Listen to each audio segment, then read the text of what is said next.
arrinta saxda ah waxay tahay inaad noqoto oday Soomaaliyeed inaad noqoto madaxweyne tanaasul inaad noqoto oo dadkaaga isku haysato duruufo badan iyo xaalad adag yaa la galay cadow shisheeyaan saynaa dadkaaga u yeero doorashadaani kaliya ma qaban kartid doorasho aan lagula lahayn oo aan qayb laga ahayn oo Soomaali u dhamayn oo wada ogol aan ahayn consensus aan ahayn madaxweynuhu ma qaban kartid haddaad isku daydo 2 bilood baa ku harsan waxaa ku sugaya ummadan Soomaaliyeed oo dhiban oo maciishadu cirka u martay waxaa ku sugaya dadka la barakiciyay yaa ku sugaya dad badan oo cadow yaa ku sugaya shabaab yaa ku sugaya madaxweynuhu hadda waa fiicanta horena waa ku sheegay hadda libaxaad waxba diidi kartaa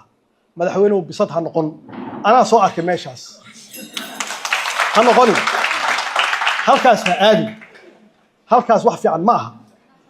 hadda waxba haysataa adigu waxba dhihi kartaa saana rabaa hadduu waqtiga ka dhamaado madaxweynuhu bisad baad noqonaysaa annagana kuma rabno inaad bisad noqoto